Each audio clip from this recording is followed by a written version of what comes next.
Don in London here, just a short video. Yesterday I was looking at some of the AA websites which are around, and some of them have humorous remarks on, like the 12 steps in reverse. So here come the 12 steps in reverse, if you like. It says it is highly suggested that you do not try this. It says, for the first step, I declare my complete control over alcohol and everything else, and further declare that my life is in perfect order. 2. I recognise no power as great as I am, nor any person as smart as I am, and if you don't like it, come outside. 3. I made a decision to run my life and everyone else's life to suit only me, and I pity those who get in my way. 4. I make a searching and thorough inventory of everyone other than myself, and find them woefully lacking in all respects, and I never hesitate to tell them so. 5. I admit it to no one, including God and myself, that there could possibly be anything wrong with me or my actions. 6. I went to extreme efforts to protect and increase my defects of character, and did a little drinking besides. 7. I continued my obnoxious, arrogant air of asking no one for anything. My big eye was for telling, not asking.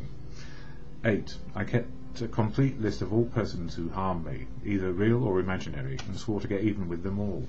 9. I got even where possible, except when to do so might injure me.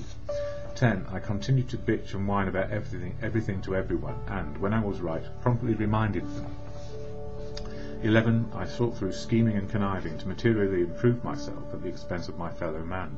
I never hesitate when the opportunity presents itself to bring disaster and misery to anyone who happens to cross my path.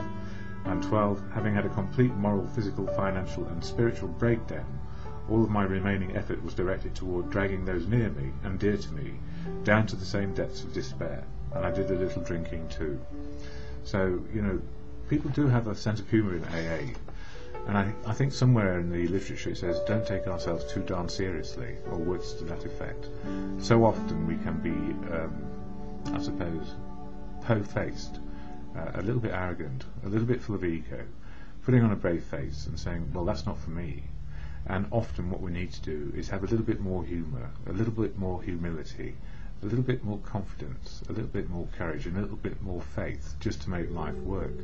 And the funny thing is, if we do get to a place of faith, courage and confidence, life works a lot better than being fearful, having that brave face, and relying on our ego to drive everything. It's all about fear when ego's about. So for me today, I have more courage, faith and confidence, a bit more esteem by doing esteemable things. I've made theatre meeting and had a bit of a laugh, but also shared what I feel about relapse prevention, and that we may not judge anybody around it. Life keeps on going as it may, and we can always come back no matter what. I'm just very mindful that I don't want to go back out there drinking, and if I have some humorous remarks to make, or I see something humorous, it's very important to share it, because even in the most serious and dire states, we can have a laugh and move on and try and make one day work. It's all about one day. Spiritual connection, less denials, less filters. The emotional, how am I feeling, why, what can I do? And if I'm with people, how can we help each other? All these are to the good of good living. So a bit of humour is welcome in my world.